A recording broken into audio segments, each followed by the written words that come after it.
নমস্কাৰ বন্ধুসকল, মই লালচান আপোনালোকৰ মাজলৈ নতুন কেইবাটাও গুৰুত্বপূৰ্ণ খবৰ লৈ আগবাঢ়িছোঁ। ভিডিঅ'টো স্কিপ নকৰাকৈ সম্পূৰ্ণ শেষলৈ চাই থাকিব, কিয়নো এই ভিডিঅ'ৰ জৰিয়তে বহুকেইটা খবৰ আপোনালোকক দিবলৈ ওলাইছোঁ। হয়, আপোনালোকে চাইছে এক ডাঙৰ খবৰ, এক গুৰুত্বপূৰ্ণ খবৰ। পঞ্চায়ত নিৰ্বাচনক লৈ মুখ্যমন্ত্ৰী ডক্টৰ হিমন্ত বিশ্ব শৰ্মাৰ বৃহৎ ঘোষণা।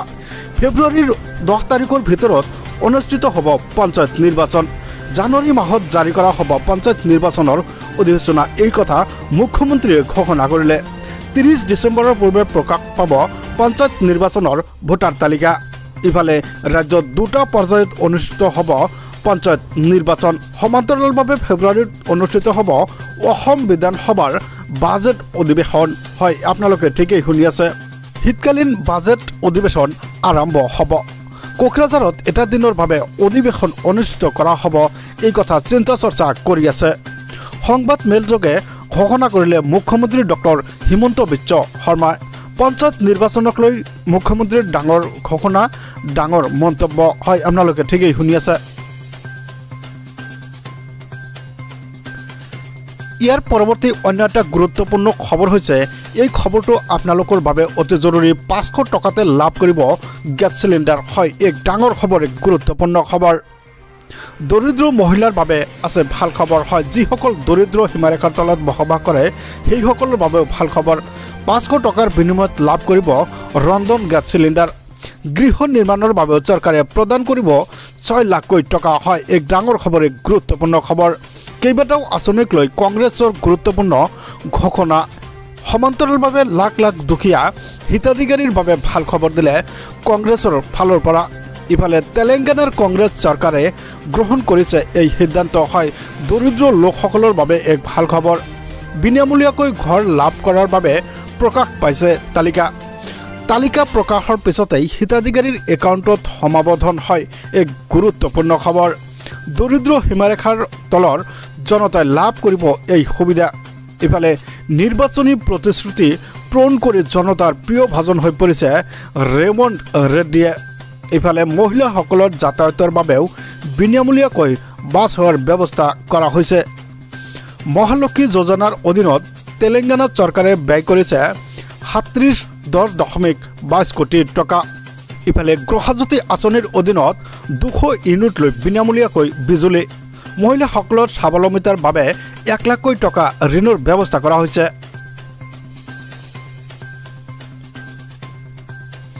হয়, আপোনালোকে চাইছে এক ডাঙৰ খবৰ, এক গুৰুত্বপূৰ্ণ খবৰ। ইফালে 10 ডিচেম্বৰৰ পৰা 20 ডিচেম্বৰলৈ ৰাজ্যবাসীৰ বাবে এক ভাল খবৰ। 10 ডিচেম্বৰৰ পৰা 20 ডিচেম্বৰলৈ ৰাজ্যবাসীৰ বাবে এক ডাঙৰ খবৰ। এই 10টা দিনত ৰাজ্যত হ'ব 5টা ডাঙৰ কাম। ৰাজ্যত 5টা ডাঙৰ কাম কৰিবলৈ ওলাইছে হিমন্ত বিশ্ব শৰ্মা চৰকাৰে। বানপানীৰ সময়ত ব্যাপকভাৱে ক্ষতিগ্ৰস্তই লাভ কৰিব ধন। মাইক্ৰ' ফাইনেন্সৰ 50,000 টকালৈকে ঋণ লোৱা আইমাত্ৰিক দিয়া হ'ব NOC। ইফালে হাইস্কুল শিক্ষান্ত পৰীক্ষাত ডিষ্টিংশ্যন উত্তীৰ্ণ হোৱা শিক্ষাৰ্থীক প্ৰদান কৰিব আনন্দৰাম বৰুৱা বঁটা।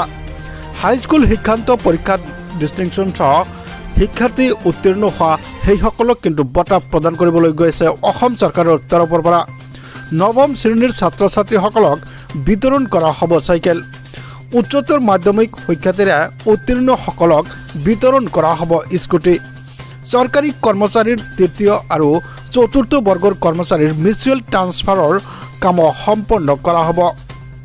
10 ডিচেম্বৰৰ পৰা আৰম্ভ হ'ব 20 ডিচেম্বৰলৈকে ৰাজ্যবাসীৰ বাবে কেইটামান গুৰুত্বপূৰ্ণ কাম। এই 10টা দিনত ৰাজ্যত হ'ব 5টা ডাঙৰ কাম। বানপানীত যিসকলে ব্যাপকভাৱে ক্ষতিগ্ৰস্ত হৈছিল সেইসকলৰ বাবেও আছে ভাল খবৰ। ইফালে 50,000 মহিলাক কিন্তু NOC দিয়াৰ বাবে প্ৰস্তুত হৈছে অসম চৰকাৰৰ তৰফৰ পৰা। হাইস্কুল শিক্ষান্ত পৰীক্ষাত ডিষ্টিংশ্যন সহ উত্তীৰ্ণ হোৱা শিক্ষাৰ্থীক আনন্দৰাম বৰুৱা বঁটা প্ৰদান কৰিব অসম চৰকাৰৰ তৰফৰ পৰা। নৱম শ্ৰেণীৰ ছাত্ৰ ছাত্ৰীসকলৰ বাবে বিতৰণ কৰা হ'ব চাইকেল আৰু উচ্চতৰ মাধ্যমিকত শিক্ষাৰ্থীৰে উত্তীৰ্ণসকলক বিতৰণ কৰিব অসম চৰকাৰৰ তৰফৰ পৰা স্কুটি।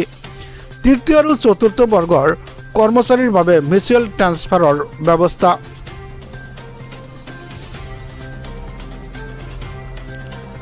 হয় আপোনালোকে চাইছে এক ডাঙৰ খবৰ এক গুৰুত্বপূৰ্ণ খবৰ ইয়াত লাখ লাখ স্কুটি দেখিবলৈ পাইছে এই স্কুটিসমূহ কিন্তু ছাত্ৰীসকলৰ মাজত বিতৰণ কৰা হ'ব সমান্তৰালভাৱে নৱম শ্ৰেণীৰ ছাত্ৰ ছাত্ৰীসকলক কিন্তু চাইকেল বিতৰণ কৰাৰ ব্যৱস্থা কৰিছে অসম চৰকাৰৰ তৰফৰ পৰা ইতিমধ্যে অসম চৰকাৰে সাজু হৈছে এইসকল বিতৰণ কৰিবলৈ হয় লাখ লাখ ছাত্ৰ ছাত্ৰী কিন্তু ইয়াৰ দ্বাৰা উপকৃত হ'ব হয় আপোনালোকে চাইছে এক ডাঙৰ খবৰ এক গুৰুত্বপূৰ্ণ খবৰ সদশেষত ভিডিঅ'টো ভাল পালে চেনেলটো ছাবস্ক্ৰাইব কৰি দিব ভিডিঅ'টোত লাইক কমেণ্টছ কৰিবলৈ নেপাহৰিব ধন্যবাদ থেংক ইউ জয় অসম